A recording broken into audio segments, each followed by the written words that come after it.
Thank you for joining us. Our show today is about healthcare, which is a continuous challenge in just about every country, including Israel and also right here in the US. Our subject today is in this book, which is stirring up huge interest and concern, as it claims that today's broken healthcare system is driving America into economic ruin. Our guest is Bill Falloon, the author of this new book, joining us from Fort Lauderdale right after these messages.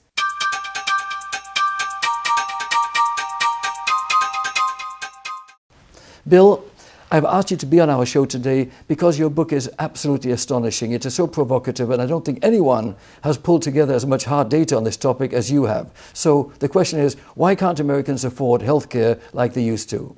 The culprit behind today's healthcare crisis is overregulation. Inefficient and corrupt government policies have caused medical prices to spiral out of control. The travesty is that Medicare faces an unfunded liability of such magnitude that no one knows how to pay for it.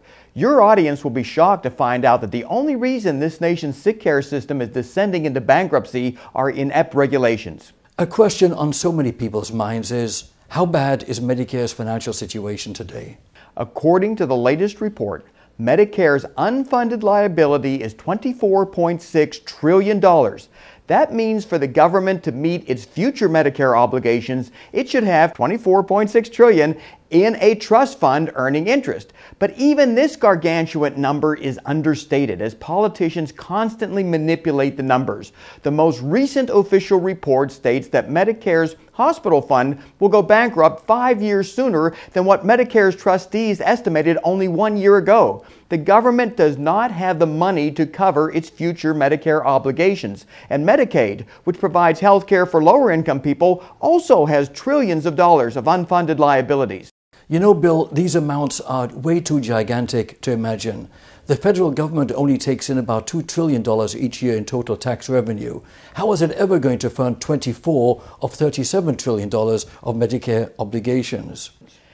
It's mathematically impossible for the government to cover its Medicare obligations, let alone Medicaid, veterans, federal employees, and the many other sick care programs it is on the hook for. What no one understands is that healthcare costs are set to skyrocket even further as mediocre new drugs the FDA is approving are costing around $100,000 per patient.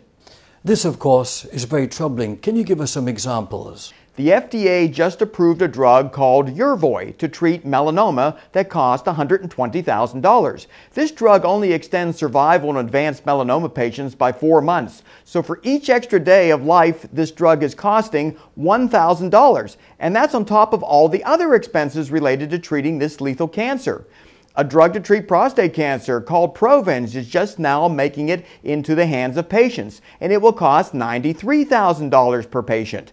Avastin is a mediocre drug the FDA approved to treat breast cancer. It costs most patients around $84,000. The FDA now says this drug does not work for breast cancer and has withdrawn its approval. Some breast cancer patients will pay out of pocket for Avastin because it can relieve metastatic bone pain and it has extended survival in isolated cases. But how many people can afford to pay $84,000? So, Bill, what do you propose in order to resolve the problem in your new book, Pharmocracy? The only solution to today's healthcare cost crisis is to repeal draconian laws that have granted a virtual monopoly to the entrenched medical establishment. Unless we restore a free market in the medical field, no one, including government, business, or the individual, will be able to afford the outlandish cost of healthcare. Do you realize how artificially inflated even generic drug prices are, Richard? I was under the impression that generic drugs saved people a lot of money. Some generic drugs cost virtually nothing, while others are egregiously overpriced.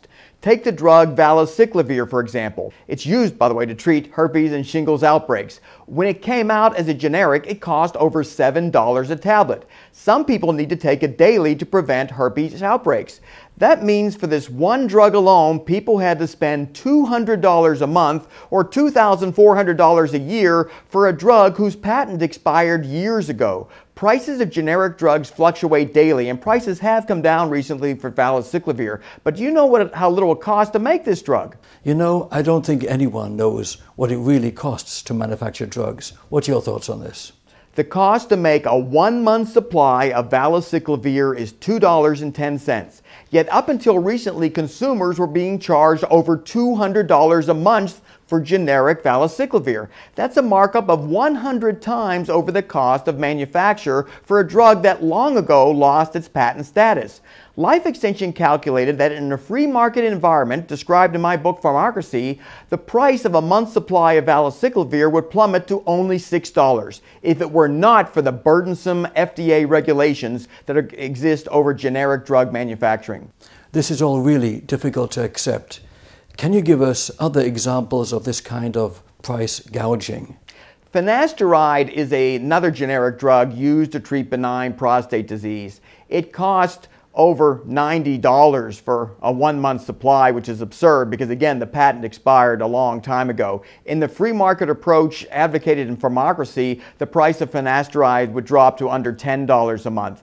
These obscene profits earned by pharmaceutical companies are being paid for by our Medicare, Medicaid, and private insurance system. We just can't afford it anymore.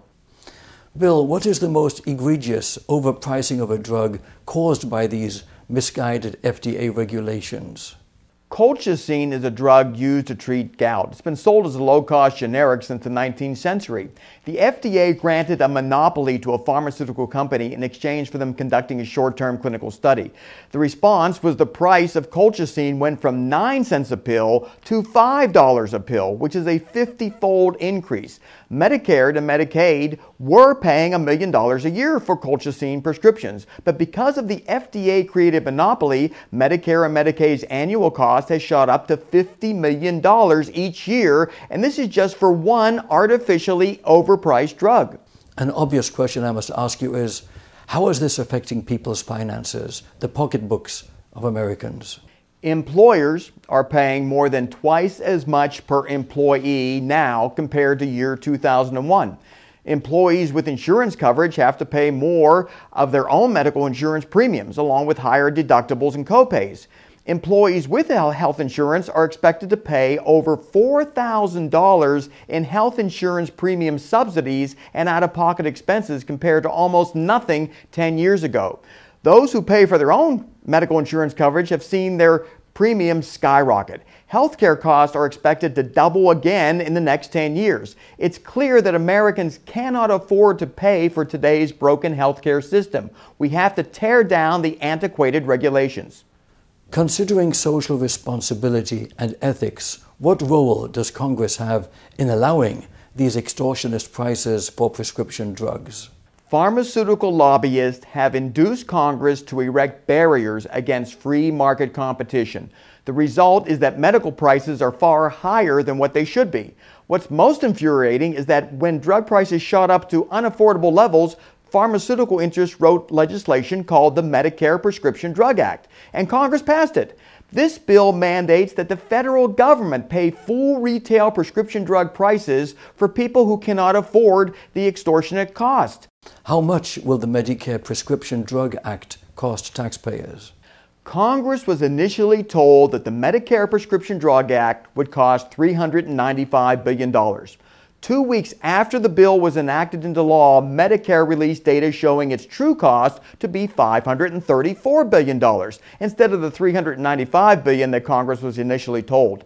In sworn testimony before Congress, the higher $534 billion cost was intentionally withheld on orders from a Medicare official who went to work for a high-powered Washington law firm 10 days after the bill was signed into law. The congressman most responsible for passing the Medicare Prescription Drug Act retired to a $2 million a year job with the Pharmaceutical Research and Manufacturers of America.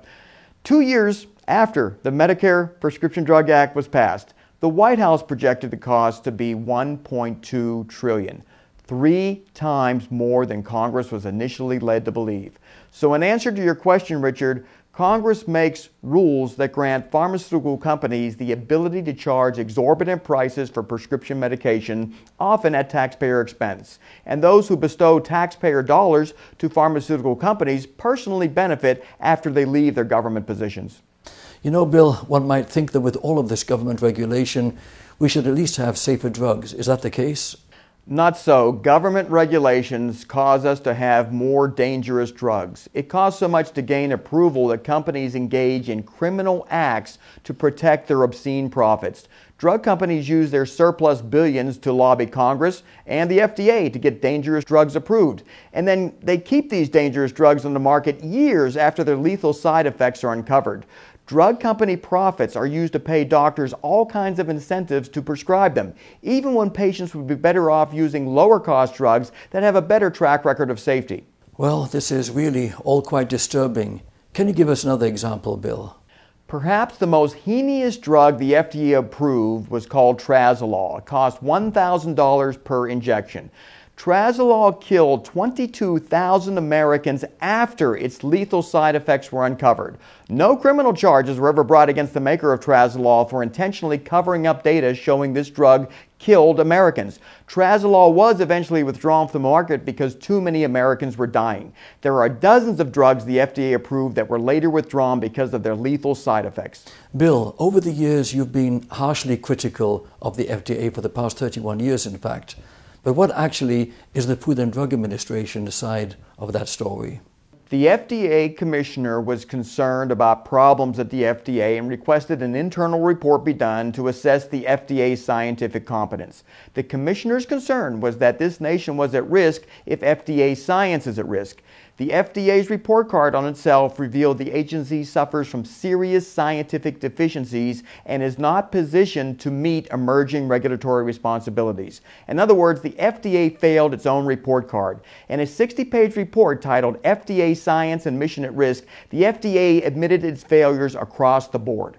How does this affect the FDA's ability to evaluate new classes of life-saving medications? What this report against the FDA means is that the FDA is unable to keep up with scientific breakthroughs that could cumulatively save millions of human lives. So the criticisms that the Life Extension Foundation has leveled against the FDA for over 30 years have been confirmed by the FDA itself. The agency lacks the scientific capability and organizational structure to do its job. And that means millions of Americans suffer and die each year because of the FDA's inability to do what it's supposed to. That is why it is so crucial to deregulate healthcare. FDA overregulation is a big reason why medicine costs so much. Yet the FDA admits it's not capable of doing its own job, so there's no consumer protection being gained. We have this regulated environment, consumers are stuck in it, but we're not getting any benefit. You mention in your book, Pharmocracy, that Medicare is rife with waste, fraud, and ineptitudes. Can you give us some examples? Medicare pays tens of billions of dollars in fake claims each year. This occurs when doctors submit bills to Medicare for services never rendered. In some cases, fake clinics are set up that bilk Medicare for tens of millions, then close down and reopen in another location, repeating the same fraud over and over. In some instances, when doctors die, their staff pretends they're still alive and continues billing for services allegedly provided by dead doctors. It is estimated that Medicare is losing 20% of everything it pays out to non-existent or bogus claims. How else would you say Medicare and Medicaid dollars are being squandered? It's not only fake billing that is bankrupting Medicare and Medicaid. Congress passes laws that benefit providers of certain medical services so that bonuses are paid if enough expenses per patient are run up. And one egregious example, if a company made 10 at-home visits to a Medicare recipient, then Medicare would pay the provider a $2,200 bonus plus the cost of each at-home visit. This is not a case of fake billing, but an example of how special interests manipulate the Medicare system to cause it to spend much more money than what it should. You document in your book, Pharmocracy, that the FDA's delay in approving life-saving drugs is causing millions of Americans to needlessly suffer and die. Please give us an example. In year 2002, a therapy called Provenge was first shown to extend the lives of advanced prostate cancer patients. It took the FDA until 2010 to approve Provenge. Life Extension battled the FDA to persuade the agency to allow prostate cancer patients to gain access to this therapy much earlier. The FDA refused to allow patients to access Provenge for 8 years. Life Extension calculated that 82,000 human life years were lost by the FDA's 8-year delay in approving this one drug called Provenge. This is really shocking. So many people and so many years of life needlessly lost. How frequently does this occur? In year 1983, Life Extension recommended to its members that a drug called ribavirin could effectively treat serious viral infections such as hepatitis C and viral pneumonia. Ribavirin has been used throughout the world as a broad-spectrum antiviral medication, but the FDA refused to approve it until the late 1990s. Life Extension calculated that hundreds of thousands of Americans perished needlessly because the FDA suppressed ribavirin so long. Please give us an example of a drug the FDA knowingly allowed to be sold, even though it knew the data supporting it was fraudulent. Ketec is a drug the FDA approved to treat pneumonia, but it causes serious liver damage. In some cases, liver failure develops, necessitating a liver transplant. Some patients die before a donor liver can be found. The risks of liver failure were known before FDA approved Ketec, but FDA approved it anyway. As the body count piled up, a Senate investigative panel was convened to find out why the FDA continued to allow Ketec to be sold. In sworn testimony before the United States Senate, the FDA employees intentionally presented fraudulent safety data to justify their approval of Ketec. How fraudulent were these data? While the FDA was presenting the fake data to the United States Senate, a criminal investigation was simultaneously being conducted that found that the clinic where the safety study allegedly occurred was closed during the time the study supposedly took place. It was also determined that documents relating to the safety study had date modifications and signature inconsistencies. Shortly after the fake safety data was presented by the FDA employees, the person who contrived this charade pled guilty and was sentenced to almost 5 years in jail. So here you have FDA employees swearing under oath before the United States Senate that this drug was safe, and the person who conducted the so-called safety study, which never occurred, they were pleading guilty to a crime and were going to jail. I have to ask you if the FDA ever admitted this was a fraudulent study. What's even more shocking is that the FDA continued to cite this safety study long after the principal investigator admitted it was fraudulent. While the perpetrator of this safety study sat in prison for falsifying the data, the FDA used the very same study to issue a public health announcement stating that the risks of Ketec were no greater than other antibiotics, which was a blatant lie.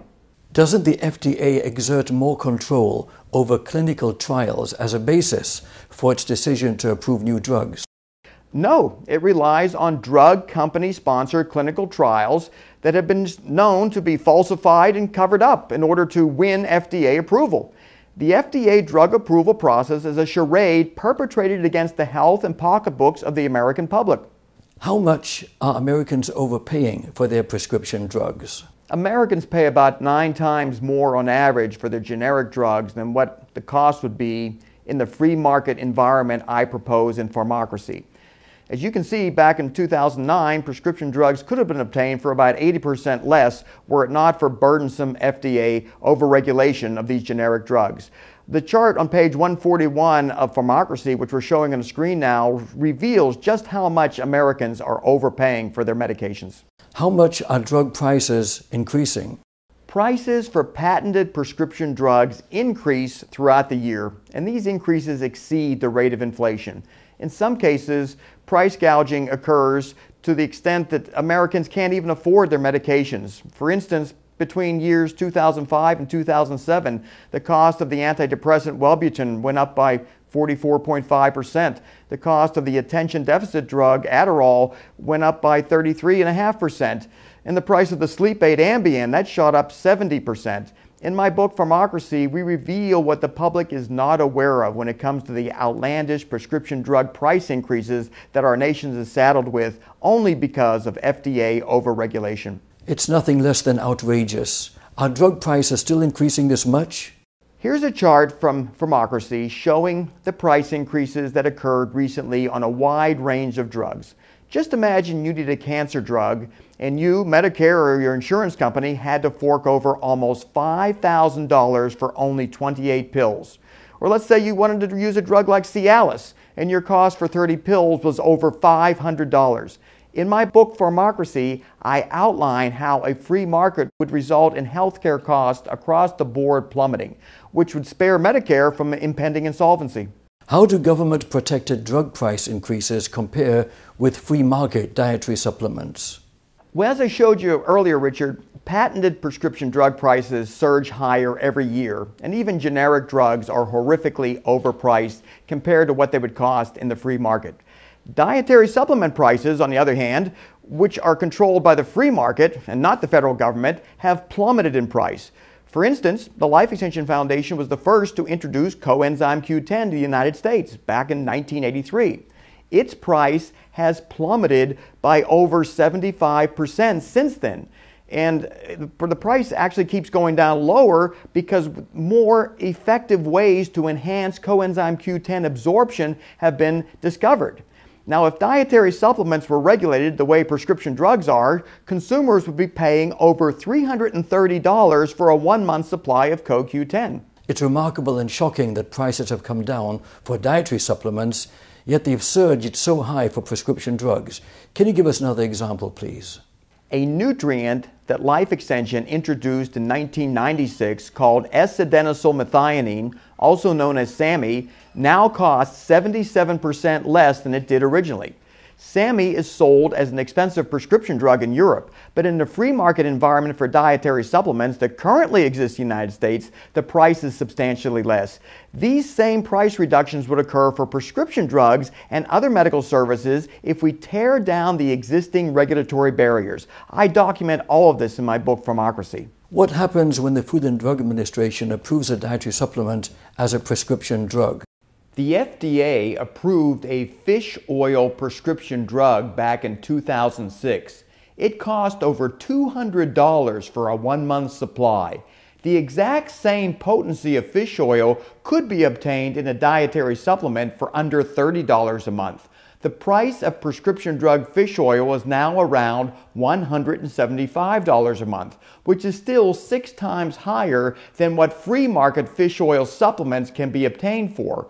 FDA would like to convert many dietary supplements into prescription drugs, but the Life Extension Foundation has been leading the charge to protect consumers from the extortionist price gouging that will occur if the FDA succeeds in taking away our free access to dietary supplements. You mention frequently in your book, Pharmocracy, you talk about the deadly impact of FDA censorship. How is this censorship killing Americans?